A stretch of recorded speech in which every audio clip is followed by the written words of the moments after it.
The hillsides around the city of Nazareth contain ruins that date back to biblical times.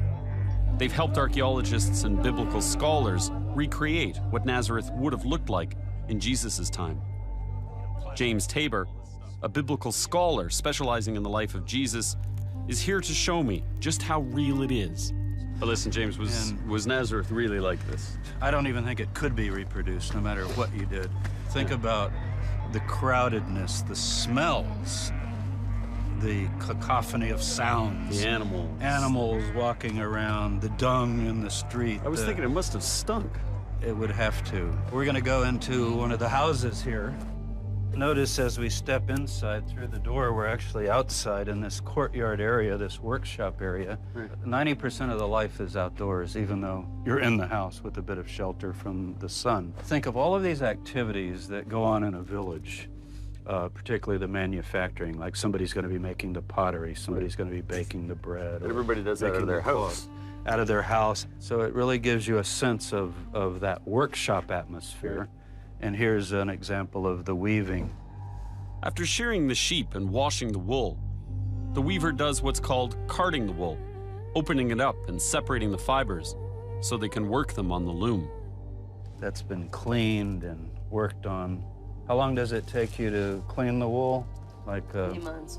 3 or 4 months. And Can I try that? Yes. All right. Here. So I'm holding it like Yes. that? And, You roll it. and spinning it. Yes, and move your fingers with it. You need to control your fingers with the spindle. Yes, that's it. Good. That's easy for you Move, to move, say. move your fingers. That's it. Do you Good. work back and forth, yeah. Yes. like that? Yes.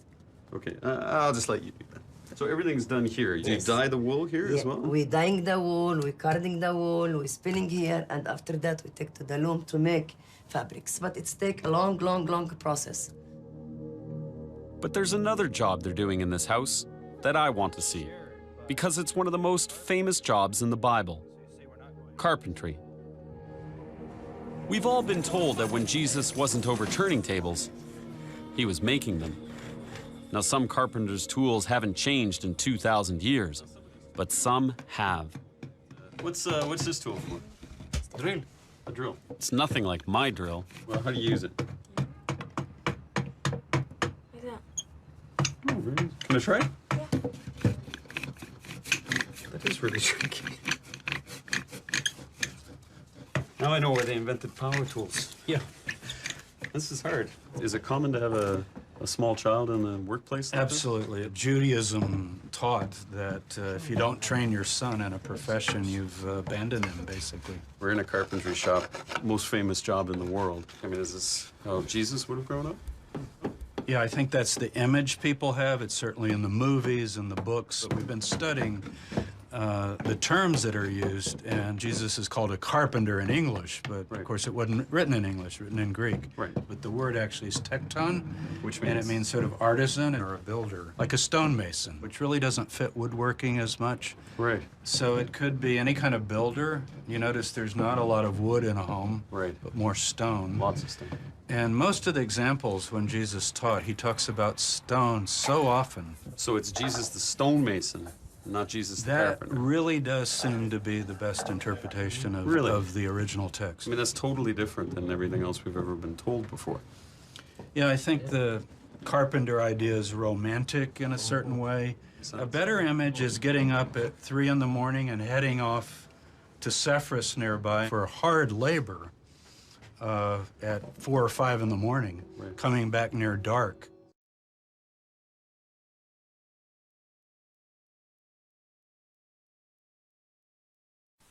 Well, I mean, the Gospels are quite clear that he was a king, and there's no reason to think that he wasn't. And from my other researches, it's most definitely certain that he was a king. The carpenter business is just a diversion. It's a mistranslation. The Gospels don't call Jesus a carpenter. They call him a tekton, and which is Greek, of course. But in the Greek, tekton is a Freemason.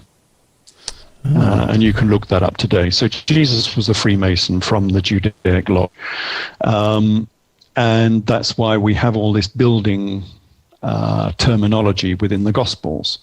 That's one of the reasons why St. Peter was called Peter, because his name wasn't Peter, of course, his name was Simon.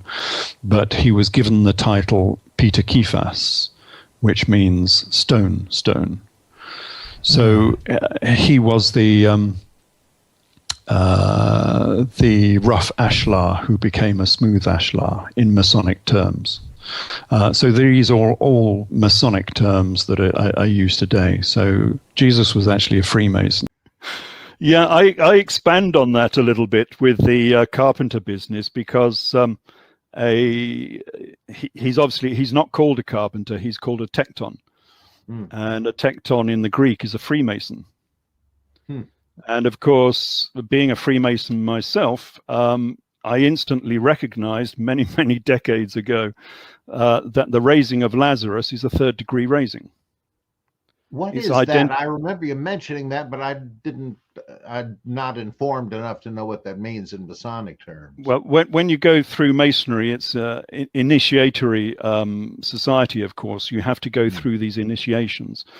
And you go through the first degree, the second degree, and then the third degree to become a Master Mason. And on the third degree, you die and are resurrected again after 3 days.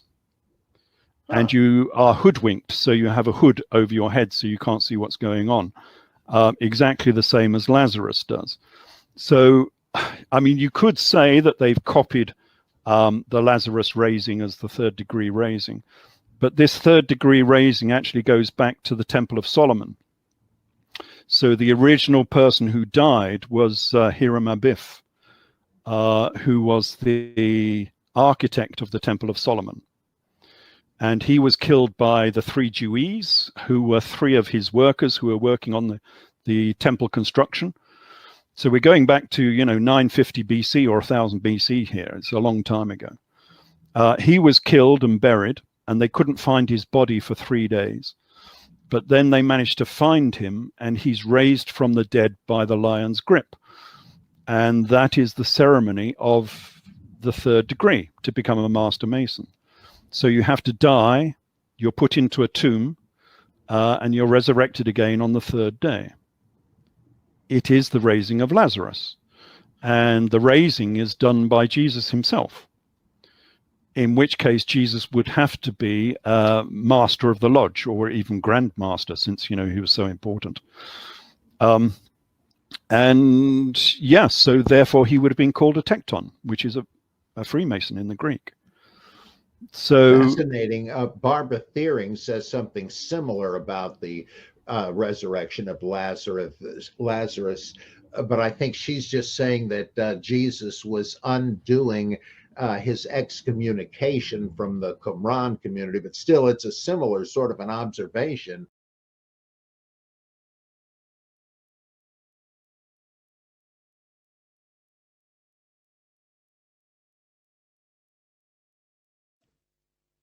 Besides the Larminius Charter, Fabre Palapra possessed another important document, which has also been dismissed out of hand by most commentators. This was the Levitecan, a version of John's Gospel with blatantly Gnostic implications, which he claimed to have found on a second-hand bookstall. Once again, this seems just a little too neat, but if the document is authentic, it throws some light on the real reasons for keeping much of the Gnostic knowledge secret. For the Levitecan, a version of St. John's Gospel that some date as far back as the 11th century, tells a very different story from that found in the more familiar New Testament book of the same name. Fabre Palapra used the Levitecan as the basis for founding his Neo-Templar Johannite church in Paris in 1828, into which his own followers were initiated in due course, and after his death, 10 years later, Sir William Sidney Smith, the high-ranking Freemason and hero of the Napoleonic Wars, took over from him. The Levitecan, which had been translated from Latin into Greek, consists of 2 parts. The first contains the religious doctrines that are to be given to the initiate, including rituals concerning the 9 grades of the Templar order. It describes the Templars' Church of John and explains the fact that they called themselves Johannites, or original Christians. The second part is like the standard John's Gospel, except for some significant omissions. Chapter 20 and 21 are missing, the last two of the Gospel. It also eliminates all hint of the miraculous from the stories of the turning of the water into wine, the loaves and fishes, and the raising of Lazarus. And certain references to St. Peter are edited out, including the story of Jesus saying, "Upon this rock I will build my church."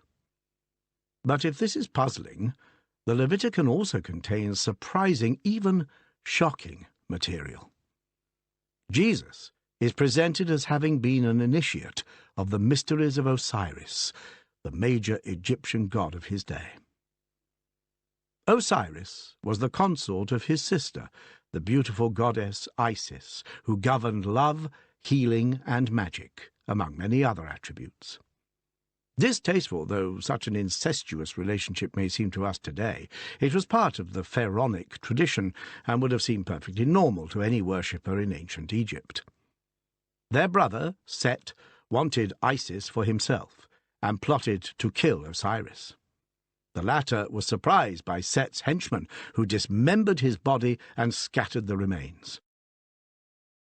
Grieving terribly, Isis wandered the world looking for them, being assisted in her search by the goddess Nephthys, Set's wife, who disapproved of his crime.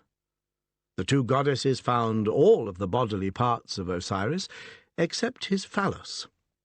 Reassembling them, Isis used an artificial phallus, with which she magically conceived the child Horus.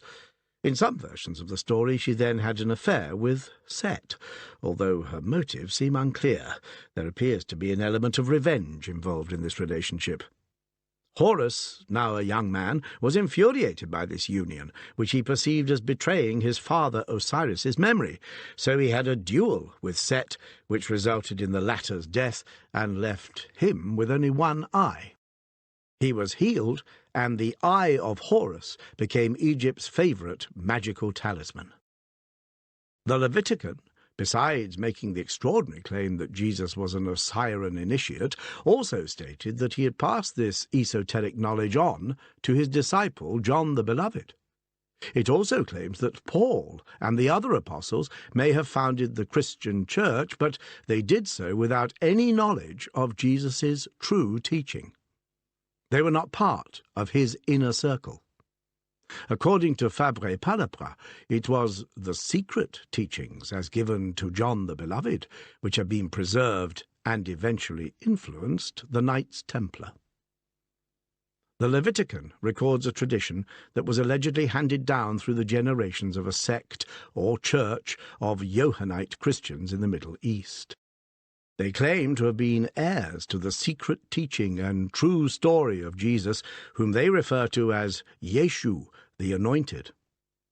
In fact, if such a sect existed, their version of the Jesus story is so unorthodox that one wonders why they called themselves Christians at all. For them, not only was Jesus an initiate of Osiris, but he was merely a man, not the Son of God.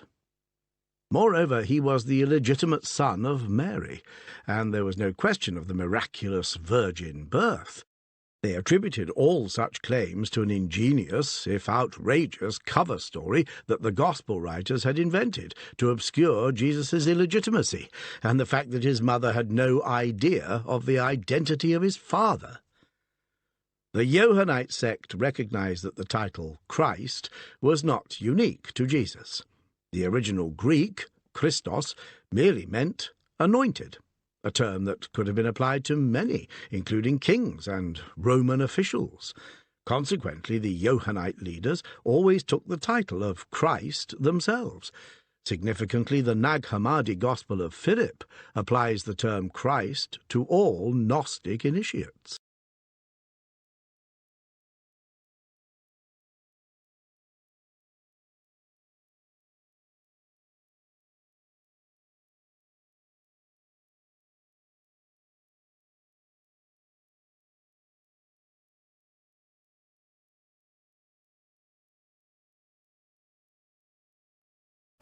Now that we've spent a little bit of time looking at the collection of documents and texts that are the Levitecon, I think it's important we take a few moments to pause and zoom in on the Gospels according to the primitive church. One of the reasons why the Gospels according to the primitive church is important to this whole affair is that effectively it's the foundation, it's the bedrock, the origin story of the origin story. So the Charter of L'arminius essentially recounts a lineage of secret Templar Grand Masters that comes up to the then present day of Faber Palaprat. But as the Levitecon points out, this lineage in fact extends well before the Knights Templar and goes back to the time of Christ. And so this alleged pure version or original version of the Gospel of John shows effectively in a few lines the origin point of this lineage by stating essentially that Christ appointed John the Apostle, the beloved disciple, as his successor. So this now Johannite lineage passes up through medieval times from a supposed medieval Johannite church in Asia Minor to the Knights Templar, and the Knights Templar pass it in secret through to the present day. So the role functionally that the Gospels according to the primitive church plays for the primitive church is akin to the role and relationship that the Charter of L'arminius has with its partner organization, the Order of the Temple. So what are the Gospels according to the primitive church? The reason why they're called the Gospels according to the primitive church is that every chapter in this Gospel is effectively labeled as its own Gospel. So instead of saying chapter 1, you've got the first Gospel and the second Gospel and the third Gospel. So the Gospels according to the primitive church has been claimed to be an alleged pure version of the Gospel of John, an original version of the Gospel of John. This really isn't that controversial of an idea. There are all sorts of, we're Gnostics, right? So everybody here has either an intimate or a passing familiarity with the texts of the Nag Hammadi Codex, which of course contains innumerable Gospels attributed to a variety of figures. So the idea that there are other Gospels floating out there that didn't make it into the biblical canon over the course of Christian history is not a crazy idea, essentially.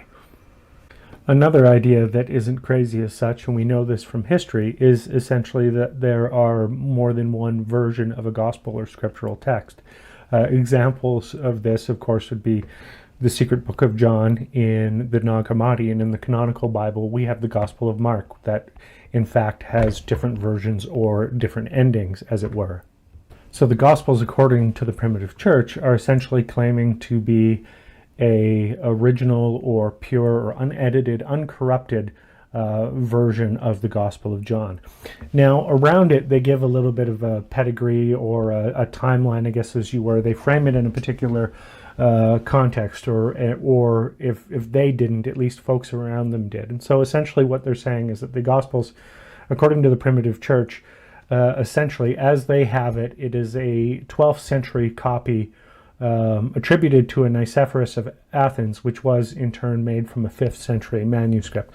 Now this part itself is curious because if you're going to fake something or have a lie about something, as we know from other esoteric societies and new religious movements, there's a lot of folks who lack modesty in this regard, and they tend to go whole hog. Something has descended from heaven, something has been unearthed from the depths, and what have you. We have this directly from the mouth of Jesus. We have this directly from the hand of the apostle.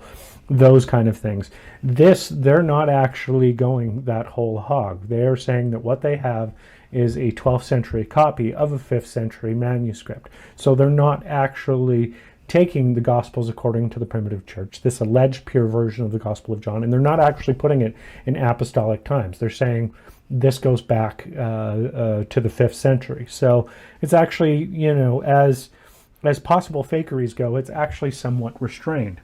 Now, there are a couple things, of course, that are significant about the Gospels of the primitive church, and the AJC has dedicated some significant time to comparing this document or these Gospels side by side with the Gospel of John as we know it in the canonical Bible. So I'm not going to explore all of that here. We do have a series of parts from a talk in which the primitive Gospels are compared side by side with the Gospel of John, verse by verse. So if you haven't had a chance to explore that, or if this is a topic that is interesting to you, then I highly recommend you spend some time with it. So here I'm only going to summarize a couple points, and these points essentially are worked up or fleshed out by the primitive church in their catechism. The significant parts being that the Gospels according to the primitive church hint that Christ is learned in the mystery and science of Greece and Egypt. They imply that he's had some time and some learning and possibly initiation in Greece and Egypt. They also state explicitly that John the Apostle is the successor of Christ. And as we know, this is the line that essentially becomes the origin story of the origin story where the Charter of Arminius is concerned. So they're taking this lineage, they're going through the Middle Ages, and they're going all the way back to the time of Christ on the basis of this one particular line. And lastly, significantly, as opposed to the canonical Gospel of John, there is no resurrection narrative present in the primitive Gospels.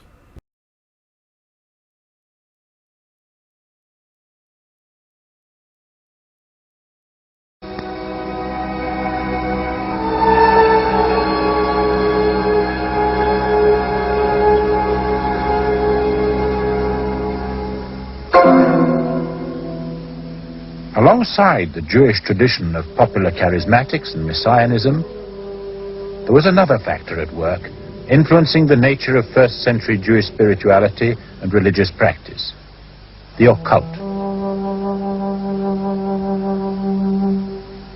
It's now known that there existed sects within Judaism that practiced secret mystical initiation as a means of obtaining communion with God.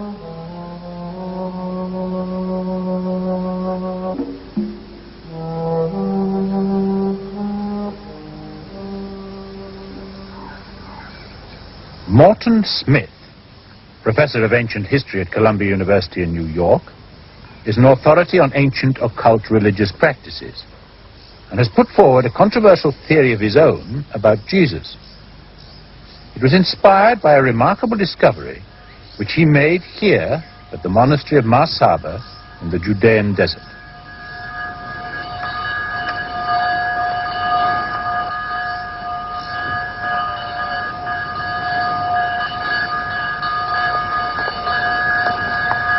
He first came to the monastery as a Harvard divinity student in 1942.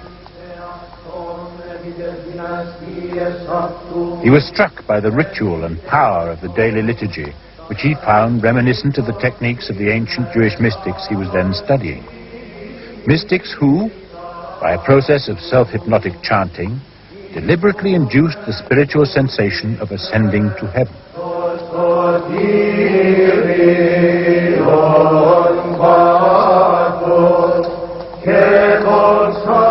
The chanting of the monks seemed equally hypnotic.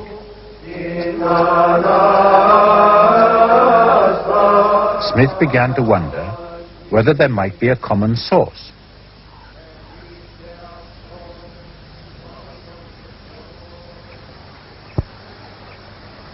I came back to the monastery in 1958.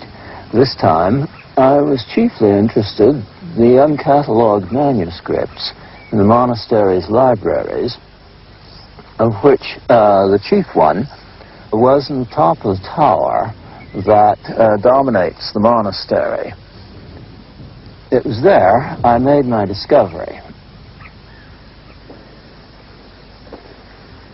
On the end papers of a 17th century book, I found written a text, which this is a facsimile, which really amazed me. It was a copy of a letter by a very early church father, Clement of Alexandria, to somebody called Theodore, and Clement quoted a secret Gospel of Mark, which he said had been written by Mark himself for use only by an inner circle of initiates. Now, unfortunately, forgeries of ancient letters are common, particularly letters by church fathers. So the first thing I had to do was to find out whether or not this text was genuine. Eventually, rather to my surprise, the evidence turned out to show that the text pretty certainly was authentic. I had to be so careful because the text implies that Jesus himself practiced some sort of secret nocturnal initiation. This is what Clement quotes of the secret gospel. Jesus rolled away the stone from the door of the tomb, and straightway, going in where the youth was, he stretched forth his hand and raised him, seizing his hand. But the youth, looking upon him, loved him, and began to beseech him that he might be with him. And after 6 days, Jesus told him what to do, and in the evening the youth comes to him, wearing a linen cloth over his naked body. And he remained with him that night, for Jesus taught him the mystery of the kingdom of God. Clement follows up this quotation with a reassurance that there is nothing in his text, the secret gospel, to justify the rumors Theodore has obviously heard, to the effect that during the ritual, Jesus and the initiate were naked together. He says, "Naked man with naked man, and the other things about which you wrote, are not found."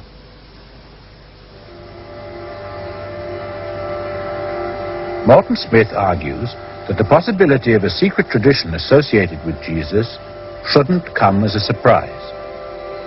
The world he lived in was steeped in secrecy. Ancient Judaism was the source of many secretive orders. Even the Freemasons trace their origins back to the Masons who constructed the Jerusalem temple. But what could the secret initiation have been? Morton Smith believes that the clue lies in Jesus' baptism by John. It was an event of critical importance in Jesus' life, and from early illustrations, it's clear that it was a much more elaborate and intimate affair than the ceremony we know now.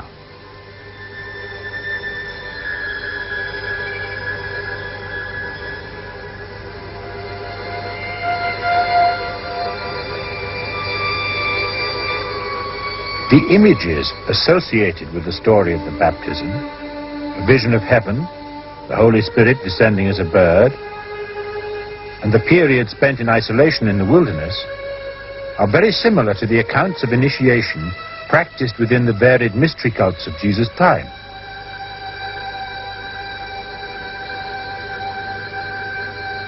a few years after Jesus' death, we hear of his disciples baptizing converts in his name.